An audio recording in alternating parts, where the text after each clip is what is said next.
You wake up and check your phone before getting out of bed. There's an email from your landlord. Rent is going up again. At the same time, a news alert flashes across the screen about layoffs at a company in your industry. Nothing has happened to you, not yet. But for a moment, you sit there doing quiet math in your head. Income, bills, groceries, savings.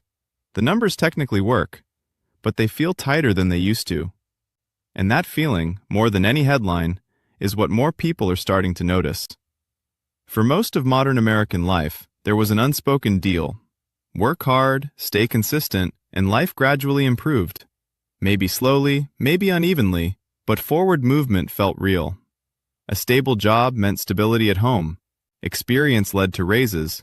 Retirement accounts represented a future version of security. People didn't need certainty. They just needed the belief that effort would eventually pay off. Now that belief feels less solid. Daily life still looks normal. Offices are open, paychecks arrive, stores are stocked. But small decisions feel heavier than they used to. You hesitate before spending. You delay purchases. You check prices twice. Progress starts to feel less like moving ahead and more like trying not to fall behind. At work, conversations sound different. A coworker mentions picking up extra shifts somewhere else. Another quietly talks about moving back closer to family to cut costs. Someone admits they paused retirement contributions just to keep up with monthly expenses. Nobody calls it a crisis because nothing dramatic has happened. Yet expectations are shifting downward, one conversation at a time. You notice it most in ordinary places. Standing in a grocery aisle, comparing brands you never used to think about, choosing smaller sizes, putting something back that used to feel affordable. Around you, other shoppers move a little slower, doing the same calculations. The system hasn't failed, but behavior has changed. And when millions of people adjust at the same time, the atmosphere changes with them. Then one day, the tension becomes personal. A friend calls and says their department was cut without warning. 2 weeks earlier, everything felt stable. Now they're canceling subscriptions, postponing plans, and calculating how long savings will last. Watching it happen forces an uncomfortable realization. Stability isn't gone, but it feels thinner. One disruption suddenly matters much more than it used to. In response, a new mindset begins spreading quietly. People start reducing dependence on systems they once trusted automatically. They avoid long-term debt. They keep more cash available. Flexibility starts to matter more than status. Online, some call this shrinking your personal economy. Not preparing for disaster, but preparing for uncertainty. Building lives that can absorb shocks instead of assuming stability will always return. As more individuals think this way, the effects compound. Consumers grow cautious. Businesses respond cautiously. Hiring slows. Major life decisions get delayed. Homes, relocations, long-term commitments, all pushed further into the future. No single event causes it. Instead, millions of small protective choices slowly reshape the economy itself.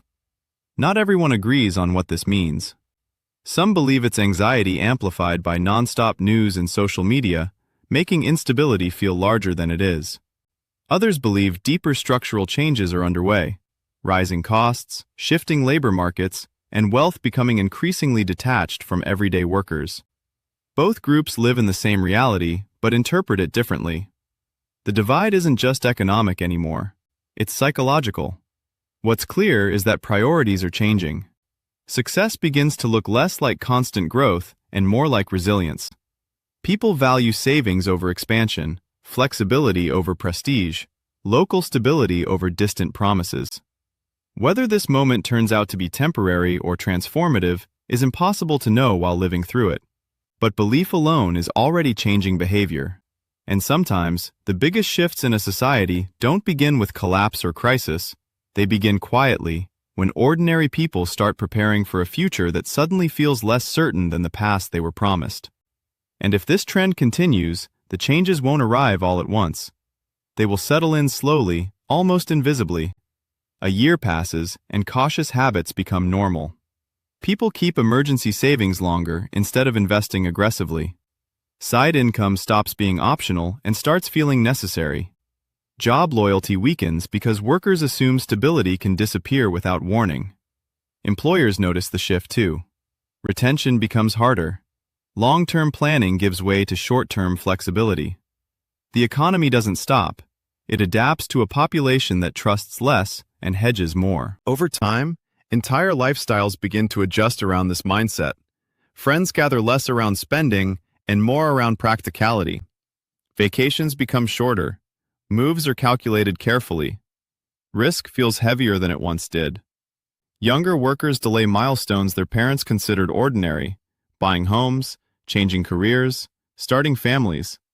Not because ambition disappeared, but because uncertainty reshaped how risk is measured. The future starts to feel less like an open road and more like terrain that must be navigated carefully. Businesses react in their own way. Companies invest less aggressively when consumers hesitate. Hiring becomes cautious.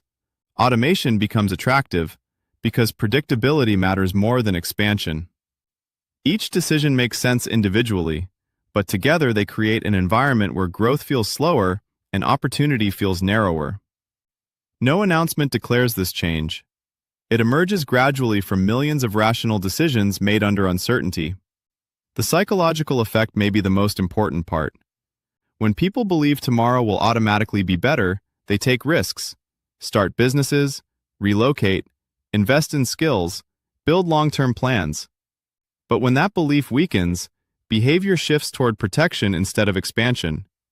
People focus on maintaining what they have rather than chasing what they might gain. Economies built on optimism begin operating on caution instead. You can already see small examples everywhere. People researching backup income streams late at night. Families quietly building savings instead of upgrading lifestyles. Workers prioritizing flexibility over prestige titles. Even conversations about success sound different now. Instead of asking how fast someone is moving upward, people ask how stable their situation really is. Security, once assumed, becomes something actively managed. And this is where the real transformation happens. Not through collapse, but through expectation. A society that expects instability behaves differently from one that expects progress. Spending patterns change.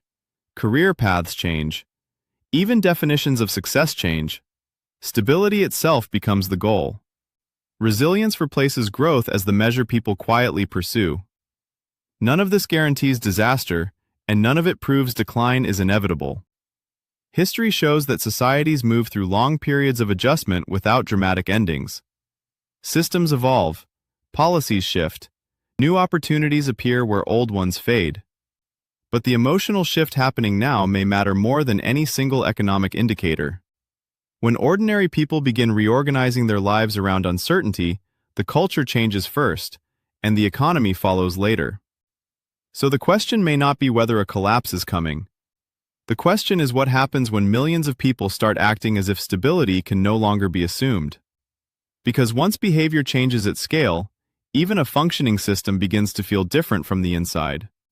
And sometimes, the most powerful turning points aren't marked by crisis at all, but by a quiet moment when people stop expecting the future to look like the past and start preparing for something else instead.